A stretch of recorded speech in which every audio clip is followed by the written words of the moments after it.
Hello everyone, my name is Adam Olivier and I am a junior here at the Cambridge School of Weston, and I have the pleasure of guest hosting WeAre Leadership, and today I have a special guest with me, the one, the only Miss Dana Howell, and I'll let her introduce herself. Hi, I'm Dana. Did you wear that shirt last time?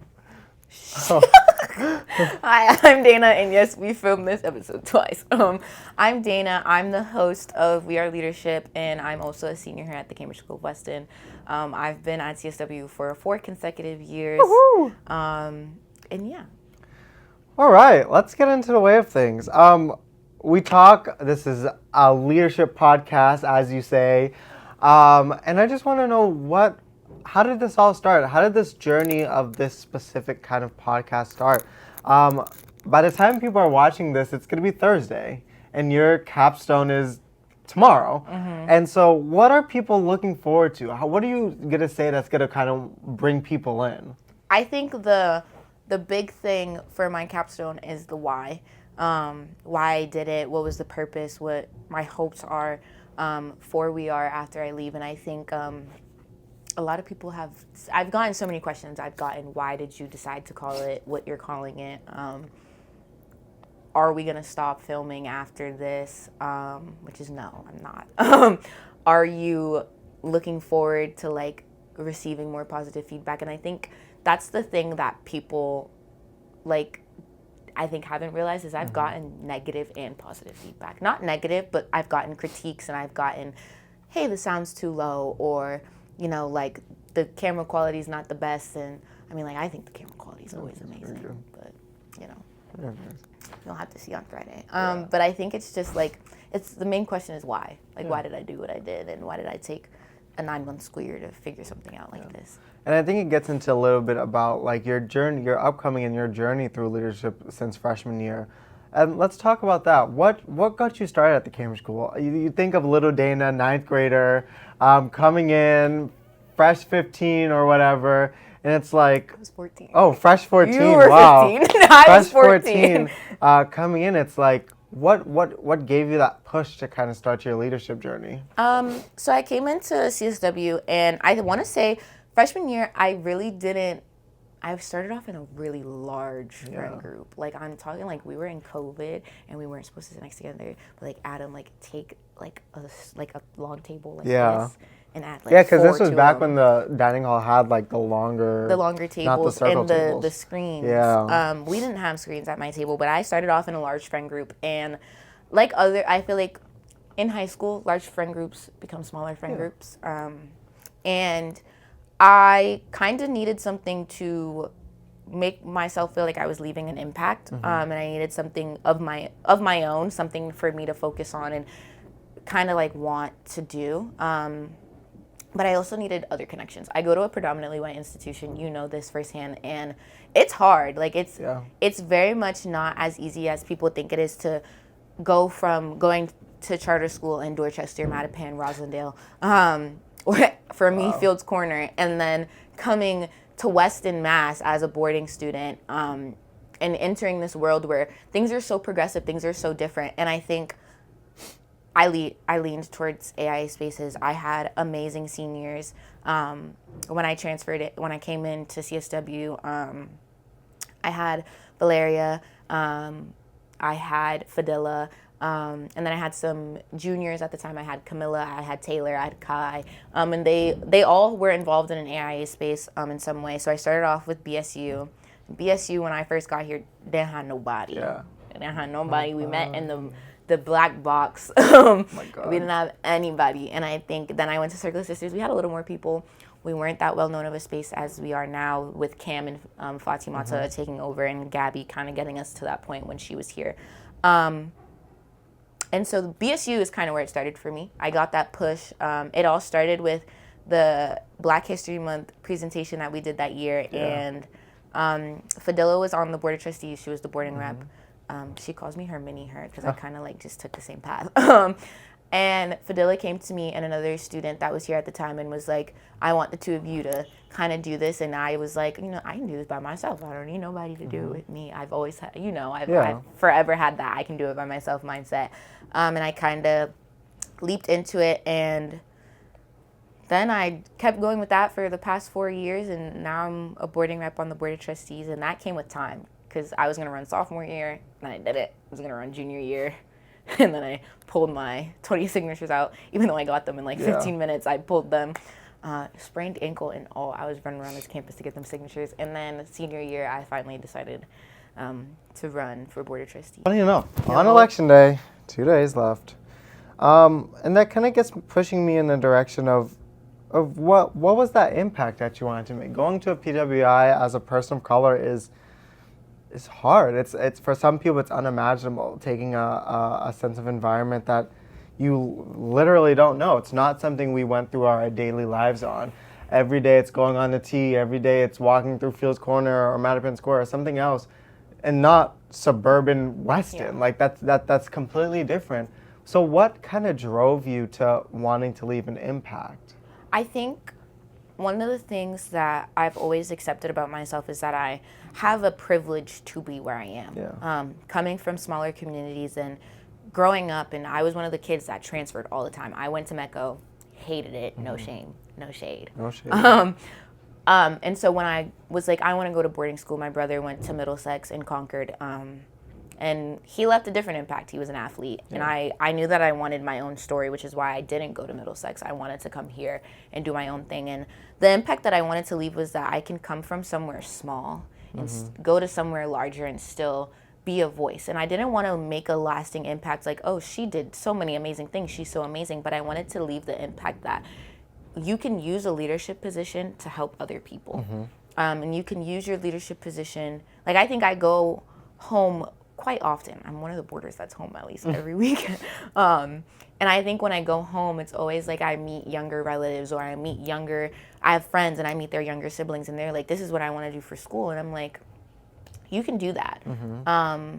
Independent schools aren't out there a lot, and I think one of the recent impacts that I've tried to make is that AIA spaces can be at your school. We've attended AISNE for the past 2 years together. I've gone for 3 consecutive years, and I see that there's so many schools that don't have these spaces. And I think one of the things that I wanted to do in my time here was not only encourage people here to start a space, but people outside of here to make one, because they're important and they matter. And I think letting people know that their voice matters and having a space for your identity is just as important as it is when you're in Dorchester walking the streets of Mattapan. I think it's a different type of feeling where it's like you have that community backing you, and that's kind of what ends up bringing you out of your shell, is that having the people that look like you, having the people that talk. I know it's so. I'm like having the people that look like you, having the people that kind of like talk to you, and people that resonate with you ends up breaking you out of your shell a little, and it ends up pushing you in a direction that you never thought you would go. So talk to me a little about you talked about sophomore year you pulled your app, junior year you pulled your app, and then senior year you finally decided, well, going into senior year you decided to run for board of trustees. What was that kind of build-up process like?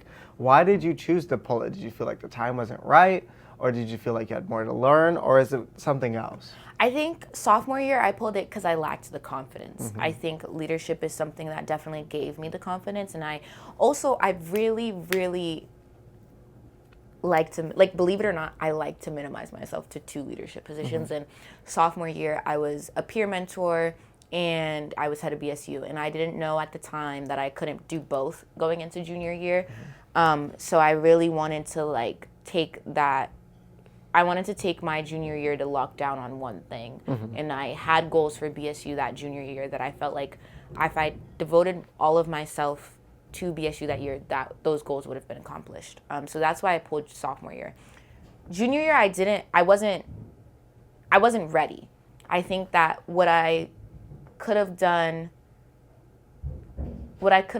my junior year on the board, I wouldn't have been proud of. And I think that I'd never like to say that there's always a better candidate. I feel like every candidate has their specialties and the things that makes them strong. I don't think that I knew what would make me a strong candidate at the time, and I knew that I needed more time to prepare myself. But during junior year, I did stay active on the board. I did attend meetings. I think I even during volleyball season, I had people go for me because I wanted to know what was going on. I had notes from meetings I didn't go to because I really wanted to stay in the loop and involved in everything that was going on. And I think that final junior year when I went into junior year and I was like, I'm going to run senior year. Like, this is what I'm going to do. I want to do this for my senior year. I think it was because I felt like there was more, and I felt like there was more that I could give. And I felt like at the time the board was in a space where there were so many things going on. I also pay attention to the timeline of the board, and I knew that this year we were doing things that I wanted to be a part of, like ASNE accreditation, the East Quad, and the pool and the summer programs and all of that. I wanted to be a part of those things, and I think that timing is everything. Yeah. Honestly, I completely agree with that. That timing is everything. Is that at some points you may feel like it's not the right time, and that's okay. I think it's getting into that period where you have the more confidence, even if you may not be have the full confidence. It's just about following that wave and trying to figure out how you are as a person and how you are as a leadership and what your leadership style is. And that gets me into my next question. What would you classify your leadership style as?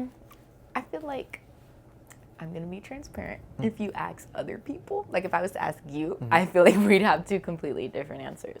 I think that I'm very independent as a leader. I do feel like it's something that I have to grow out of. I think I like the idea of delegation through leadership. I feel like there is a time and place when a leader can do it on their own, and there is a time and place where you need to let people support you, and that's something that I've learned as well. And I'm also a leader that believes in change, whether that's within myself or that's realizing that maybe it's time for me to step back and let somebody else do this.